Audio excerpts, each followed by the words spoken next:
सुप्रभात प्यारे बच्चों, स्वागत है आपका हिंदी की कक्षा में। आज हम पाठ 10 नेताजी का चश्मा आरंभ करेंगे, जिसके लेखक है स्वयं प्रकाश जी। स्वयं प्रकाश जी हिंदी के प्रसिद्ध कहानीकार हैं। इनका जन्म सन 1947 में इंदौर में हुआ था। इन्होंने मैकेनिकल इंजीनियरिंग में शिक्षा ग्रहण की और नौकरी के लिए एक औद्योगिक प्रतिष्ठान में नियुक्त होकर राजस्थान आ गए। इनका अधिकांश समय वहीं बीता और आजकल वे सुविधा नामक पत्रिका के संपादक मंडल में हैं। स्वयं प्रकाश मध्य वर्गीय जीवन शैली के कुशेले चित्रण करते हैं। इनकी कहानियों में कस्बाई बोध बड़ी सजीवता से प्रकट हुआ है। वे देशभक्ति की नारेबाजी के विरुद्ध सामान्य मनुष्य के आचरण में देशभक्त देखना चाहते हैं। उनकी कहानियों में जातीय भेदभाव के विरुद्ध आक्रोश दिखाई देता है। स्वयं प्रकाश जी की भाषा अपने विषय संसार के अनुरूप होती है। वे अपने विषय का ऊपरी वर्णन नहीं करते, बजाय सूक्ष्मता की ओर ध्यान देते हुए उसका चित्रण करते हैं। उनकी कहानियों में व्यंग की चेतना की सुनाई देती है। नेताजी का चश्मा जो पाठ है, इसमें देशभक्ति की भावना से ओतप्रोत कहानी है और इसमें देशभक्ति और देशभक्तों का मजाक उड़ाने वालों पर भी कटाक्ष किया गया है। नेताजी का चश्मा पाठ। हालदार साहब नाम का एक व्यक्ति जो अपनी कंपनी के काम से एक छोटे से कस्बे से हर 15 दिन में गुजरा करते थे। कस्बा बहुत छोटा था, अधिकतर मकान कच्चे थे और वहां एक नगर पालिका भी थी। एक स्कूल था, उस एक लड़कों का स्कूल और एक लड़कियों का स्कूल भी था। नगर पालिका ने एक बार एक स्कूल के चौराहे पर नेताजी सुभाष चंद्र बोस की मूर्ति लगाने का फैसला किया। उस नगर पालिका ने कस्बे के एक स्कूल के ड्राइंग मास्टर मोतीलाल जी को नेताजी की मूर्ति बनाकर चौराहे पर लगवाने को कहा। मूर्ति संगमरमर पत्थर से बनी थी। संग मास्टर जी ने 1 महीने में मूर्ति लगाने का वादा किया होगा। मूर्ति 2 फुट ऊंची बनाई गई थी।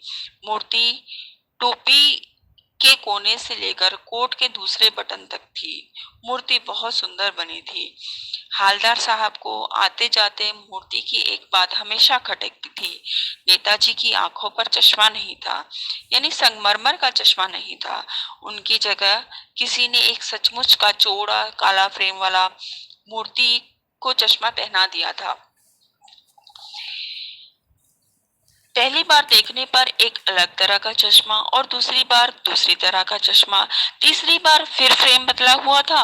हालदार साहब ने सोचा, कितना बढ़िया आइडिया है कि मूर्ति कपड़े नहीं बदलती पर चश्मा तो बदल ही सकती है।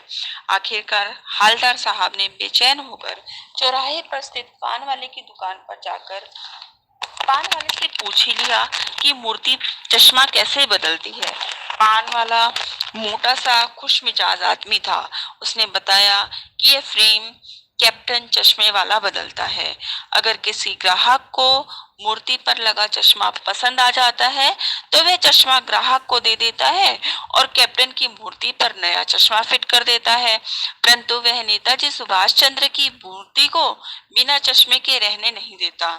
हालदार साहब ने पूछा कि ओरिजिनल चश्मा कहाँ गया। पान वाले ने हंसते हुए बताया कि उसे मास्टर मोतीलाल बनाना भूल गया था। यह सुनकर हालदार साहब भावुक हो उठे। अब हालदार साहब ने पान वाले से फिर पूछा कि कैप्टन चश्मे वाला नेताजी का साथी था या आजाद हिंद फौज का भूतपूर्व सिपाही था। इस प्रश्न पर पान वाला हंसा।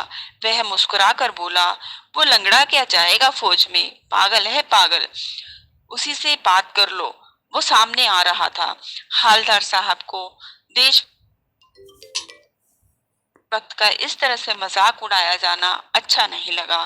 उन्होंने देखा कि कैप्टन एक बेहद बूढ़ा मरियल सा लंगड़ा, सिर पर गांधी टोपी पहने और आंखों पर काला चश्मा लगाए आ रहा था। उसके हाथ में छोटी सी संदूकची और दूसरे हाथ में बांस पर टंगे हुए बहुत सारे चश्मे थे। वह बेचारा फेरी लगाकर चश्मे बेचा करता था। उसकी कोई दुकान भी नहीं थी, लेकिन जल्दी होने के कारण हालदार साहब उस दिन कैप्टन से बात नहीं कर पाए। एक बार ऐसा हुआ कि मूर्ति के चेहरे पर कोई भी चश्मा नहीं था। उस दिन पान वाले की और चौराहे की ज्यादातर दुकानें बंद थी। अगली बार उन्होंने पान वाले से पूछा कि इस मूर्ति पर चश्मा क्यों नहीं है।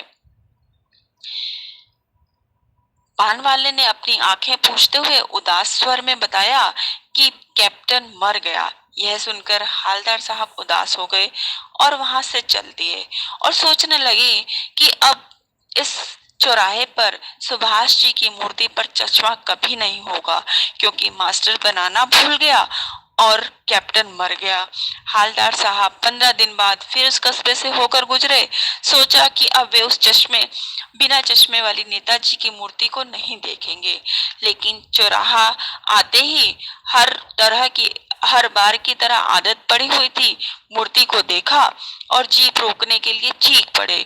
उन्होंने देखा कि नेताजी की मूर्ति पर सरकंडे का बना हुआ चश्मा लगा था।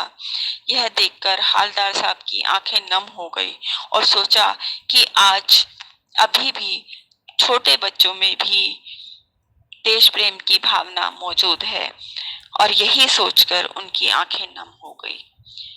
बेटा, आपका ये जो नेताजी का चश्मा पाठ इतना ही है, और इसमें देश प्रेम की भावना को उजागर किया गया है और देश भक्तों और देशभक्ति की का मजाक उड़ाने वाले लोगों की तरफ व्यंग किया गया है।